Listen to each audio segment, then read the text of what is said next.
आज हम ज्ञात करने वाले हैं A बराबर P वाला जो सूत्र है मिश्रधन और मूलधन का, उससे मूलधन भी, दर भी और समय भी, उनको ज्ञात करने की कोशिश करेंगे और देखेंगे कैसे ज्ञात करते हैं। एक सवाल है जिसमें हमें मूलधन ज्ञात करना है। पहले से ही बोल दे रहा हूँ कि मूलधन ज्ञात करना है, क्योंकि जब ऐसा लिखा रहता है कि वह धन ज्ञात कीजिए जो 8% वार्षिक ब्याज की दर से 2 वर्ष में 5,832 रुपये हो जाता है, मतलब जितना रुपए वो हो जाएगा का मतलब है वो मिश्रधन, उसमें ब्याज जुड़कर वो धन होना है, तो वो जितना रुपए हो जाता है लिखता है वो निश्चित रूप से मिश्रधन ही होता है। तो 5,832 रुपये जो है वो मिश्रधन इसमें दे दिया है पहले से, तो ये मिश्रधन हो गया, मतलब अमाउंट वो 5,832 5,832 रुपीज़। इसके अलावा रेट ऑफ इंटरेस्ट इसमें दिया हुआ है 8%, और समय दिया हुआ है इसने 2 वर्ष 2 ईयर्स।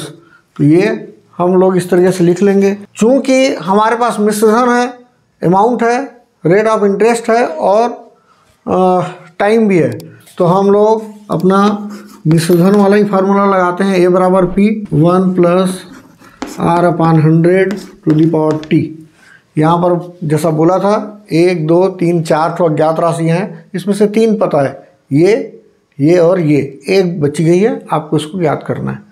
तो जैसा सवाल है बिल्कुल वैसे ही लिखिए, कुछ भी उसमें फेरबदल करने की ज़रूरत नहीं है।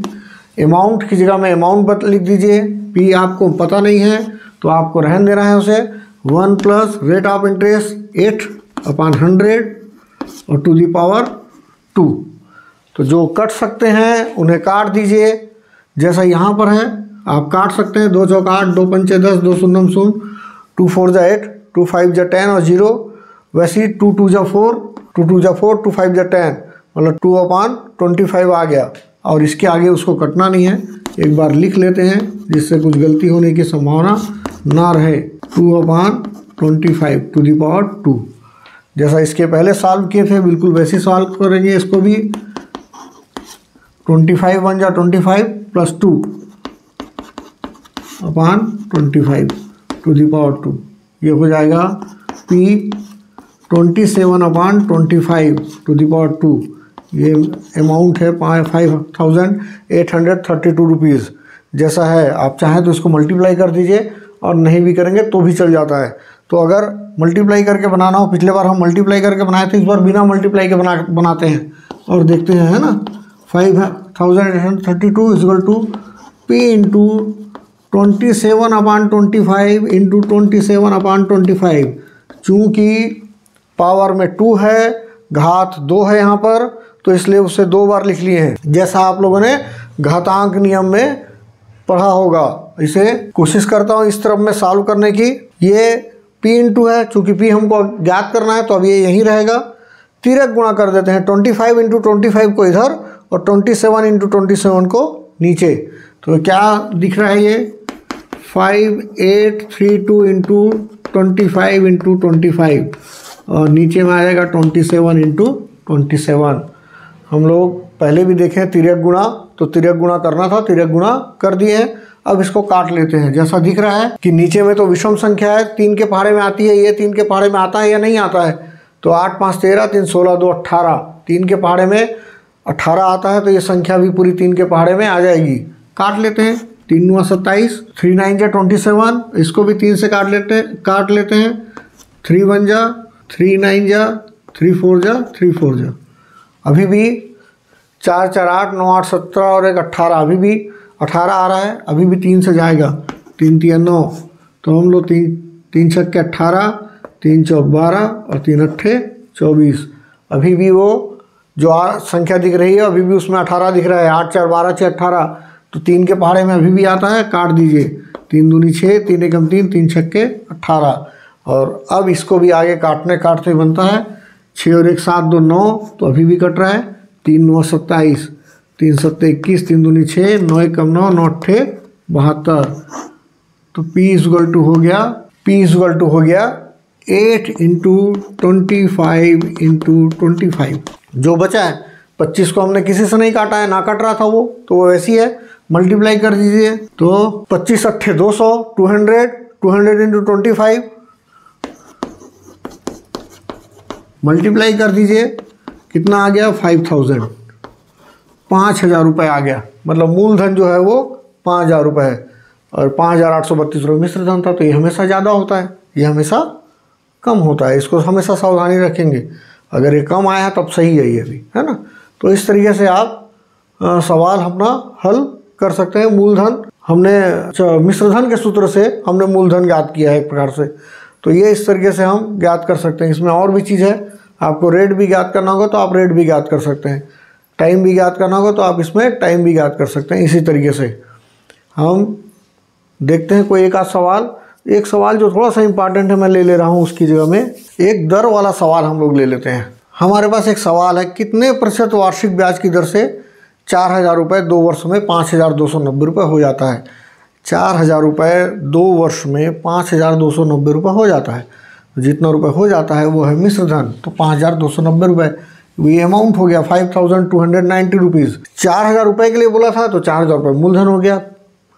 P equal to 4000 rupees, P मतलब प्रिंसिपल, T इक्वल टू 2 वर्ष, 2 वर्ष बाद, और दर चूँकि उसने पहले बोल दिया है कितने प्रतिशत वार्षिक ब्याज की दर से, तो दर हमको मालूम नहीं है, दर हमने रखा नहीं है यहाँ पर। अब जो फार्मूला है, फार्मूला तो वही काम करेगा, उसी को ले लेते हैं और उसी को हल करते हैं। A बराबर P 1 + R/100 to the power T, जैसा है 5290, अमाउंट की जगह में 5290, प्रिंसिपल की जगह में 4000, 1 प्लस रेट आपको पता नहीं है तो रेट अपॉन 100, और टाइम आपको पता है 2 ईयर्स, 2 वर्ष।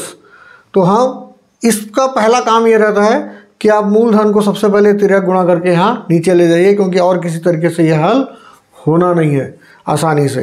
तो पहले सबसे पहले आप इसको यहाँ ले आइए और इसे हल कर लीजिए। 5290 अपान 4000, 5290 बटे 4000, और इधर है 1 धन R बटे 100 की घात 2, 1 + R/100 टू द पावर 2 या स्क्वायर। अब जैसा है, जब यहाँ पर स्क्वायर दिख रहा है तो निश्चित रूप से ये भी पूर्ण वर्ग संख्याएं होंगी, इनको ध्यान से देख लेना है और इनका पूर्ण वर्ग आपको निकालना पड़ेगा।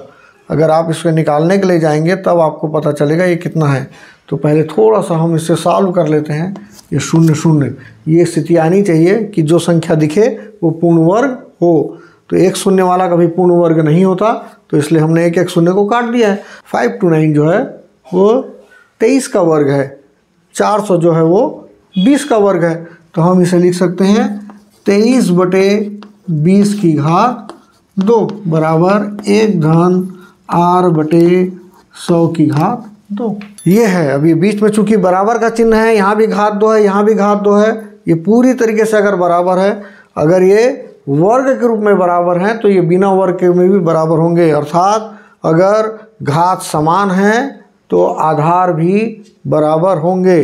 तो चूंकि घात समान है इसलिए आधार भी बराबर होंगे। पूरा बराबर है क्योंकि दोनों पक्ष, आधार भी बराबर होंगे। तो आधार अगर बराबर है तो हम इसे लिख लेते हैं इस तरफ में 1 धन R बटे 100 बराबर 23 बटे 20।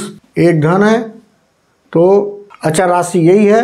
नंबर्स को हम नंबर की तरफ में हम पक्षांतर कर देते हैं इसे, है ना, ट्रांसफ़र कर देते हैं इसे राइट साइड में। तो R बटे 100 बराबर हो जाएगा 23/20 - 1। R बटे 100 बराबर 23 बटे 20 ऋण 1। R बटे 100 बराबर हो जाएगा 23 ऋण 20 बटे 20। ये सब समीकरण अपन हल करते हैं उस तरीके का है। आगे जाकर आप पूरा समीकरण पर ही है। यदि आपने समीकरण को हल करना जान गया है तो इसे हल करना आपके लिए कोई बहुत बड़ी बात नहीं है। तो ये हो जाएगा 3 बटे 20। R बराबर हो जाएगा 100 का आप इधर 13 गुणा कर दीजिए, 3 गुणित 100 बटे 20, 20 पंचे 100। R बराबर हो गया 5 तिया 15, मतलब दर जो है वो 15% हो गई है। ये आपका उत्तर है। तो इस तरीके से हमने एक ही सूत्र से मिश्रधन भी ज्ञात किया है, मूलधन भी ज्ञात किया है, चक्रवृद्धि ब्याज भी ज्ञात किया है और दर भी ज्ञात किया है। समय भी आप इसी तरीके से आप इससे ज्ञात कर सकते हैं। बिल्कुल तरीका बहुत ज़्यादा बदलेगा नहीं। जहाँ पर अभी घात समान हुई है उस समय आधार समान हो जाएगा, बाकी सब एक जैसा रहेगा। तो ये तरीका है हल करने का। मुझे लगता है ये वीडियो आपको निश्चित रूप से पसंद आया होगा। कुछ इंपॉर्टेंट सवाल है मैंने लिए हैं, एक आध छूट भी गए हैं इंपॉर्टेंट सवाल, लेकिन मेरा वीडियो बड़ा हो जा रहा है इसलिए मैंने उस सवाल को मैंने छोड़ दिया है। थोड़ा सा ज़्यादा बड़ा होने से भी बोरिंग होने लगता है कोई चीज़, तो इसलिए यहाँ तक के लिए अगर आपको मेरा ये वीडियो पसंद आया है तो निश्चित रूप से आप उसे लाइक करिए, कमेंट करिए, शेयर करिए, और जो कमी रह गई है, अगर कोई सवाल छूट गया है और आपको लगता है वो सवाल मुझे बताना चाहिए तो निश्चित रूप से कमेंट बॉक्स में डालिए, आपको मैं वो बनाकर ज़रूर दूंगा। धन्यवाद।